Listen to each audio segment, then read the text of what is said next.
English Shorthand Dictation, ready, start. What I have said above in regard to students in general would not, however, apply to the students of agricultural schools and colleges. In their case, it would be a necessary part of their training to do field work for a period before they are given diplomas or degrees. You are aware that on the advice of the All India Council for Technical Education and Scientific Manpower Committee, it is proposed that engineering and technical graduates must do a period of service training before they can enter their profession. I think such training is even more necessary for the students of agricultural schools and colleges. I would, in fact, go further. While the idea of conscripting students in schools and colleges would be difficult to put into practice, I do not see any reason why colleges and schools in the rural or semi rural areas should not have an agricultural section attached to them. The difficulties I have mentioned above arise only when the students are taken away from their homes or places of normal residence. There would be no such difficulty if students are required to do some agricultural work in the course of their normal college or school life.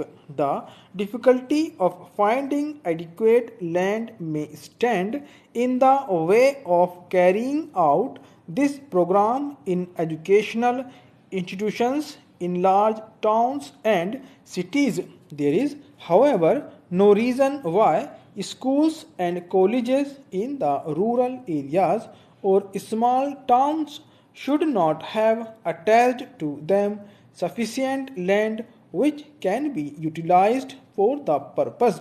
Even colleges in larger towns and cities can cooperate in such a program by establishing centers where during vacations and other holidays students can acquire an experience of simple practical agriculture by working on the farms. Many of you know that the universities in the UK and the USA sometimes adopt villages. I hope that in India also schools and colleges in urban areas will adopt villages. There should be friendly competition among educational institutions as to which have done the best rural work. I hope that this conference will devise some method of carrying out this program and also advise the Indian Council for Agricultural Research to set up a section devoted exclusively to the development of agricultural education in schools and colleges. This shall enable us to overcome the shortage of food in our country in future.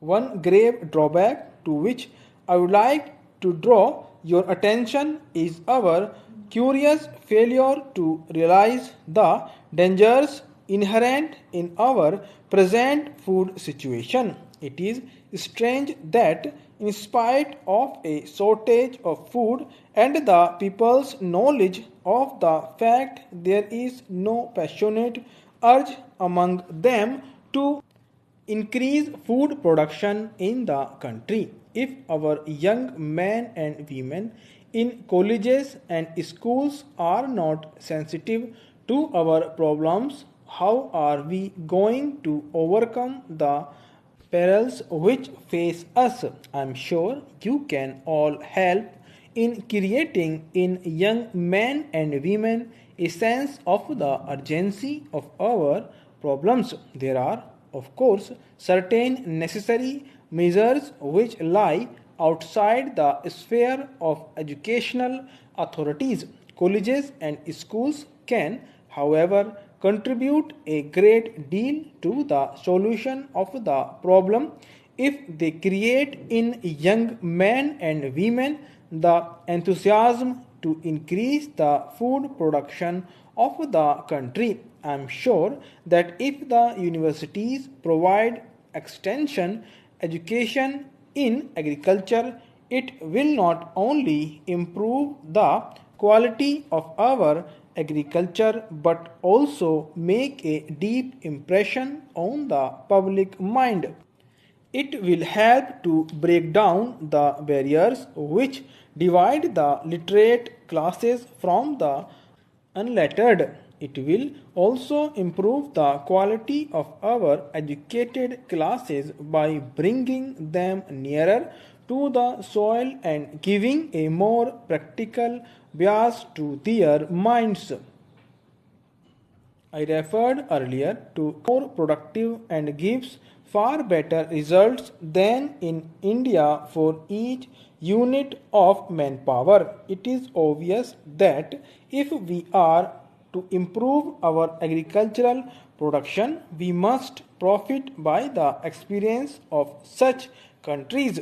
We must therefore create closer contact with all countries which have applied scientific methods to agriculture and shown tangible results of such application. Naturally, the first country we think of in this connection is the USA. In industry as well as in agriculture, she has made a phenomenal progress. We must try to adopt and adapt her methods in both fields. She has, under the Fulbright Act and other enactments, made a generous provision for receiving from and sending out to India teachers and students from various fields of study. We must take full advantage of her generosity and utilize the services of the American experts in the various fields of agriculture. The universities have always and in all countries played a leading part in transforming the quality of the life of the people. In order to perform this function successfully, the universities must base their programs on the real needs of the country. Until now, our university education has proved inadequate because it has ignored agriculture together. Stop.